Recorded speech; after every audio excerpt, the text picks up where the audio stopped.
Indian overseas bank काईपदर शाखा 23 कोटी स्वयं सहायक ग्रुप को बृहत ऋणमेला कार्यक्रम में 2.8 लाख टंकार ऋण प्रदान करा जायछि।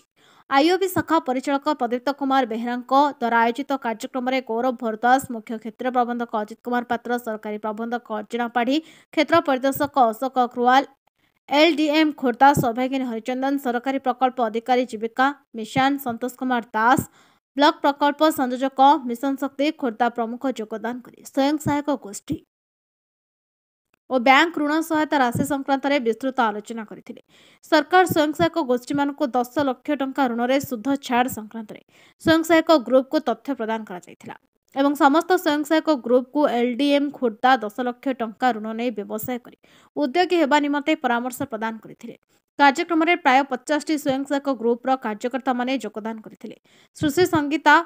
पाठशाणी, बैंक मित्र और प्रज्ञा प्रदर्शनी बलियारसिंह बैंक ऋण कार्यक्रम को सहयोग करथिले। शेष शाखा परिचालक प्रदीप्त कुमार बेहरा समस्त अधिकारी को धन्यवाद प्रदान करथिले। जय जगन्नाथ।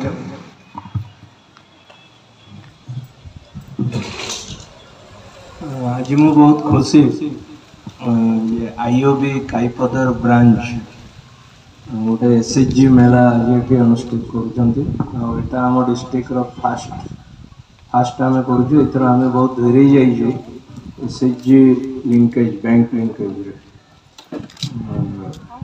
सो माँ मान को धन्यवाद। आपण मैंने आपणकर समय काढ़ी घर काम भी बहुत थी खाଇବା टाइम भी हो गला तेणु बेसी समय मुझे मोर भी एवं आमर 2टार कलेक्टर सार गोटे से विषय रिव्यू मीटिंग भी अच्छे तेणु मुझे जानवा चाहिए आपण मानकर कौन जदि किसी बैंक रिलेटेड जानवर अच्छी कि क्वेरी अच्छी कि आप किसी पचार चाहते कि आप क्यों बैंक रे क्यों ब्रांच रे जदि किसी असुविधा सम्मुखीन कहीं मत आप जान कि जानते मुझे डिस्ट्रिक्ट मैनेजर अग्रिम बैंक अधिकारी ये जिलार सब बैंक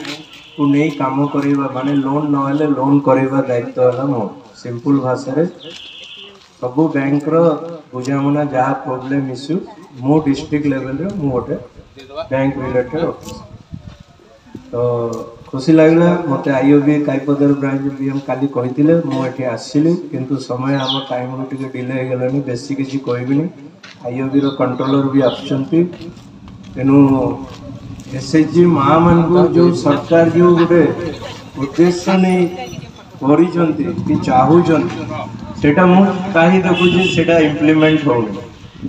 आज खोर्धार से रिपोर्ट नायवती टीवी।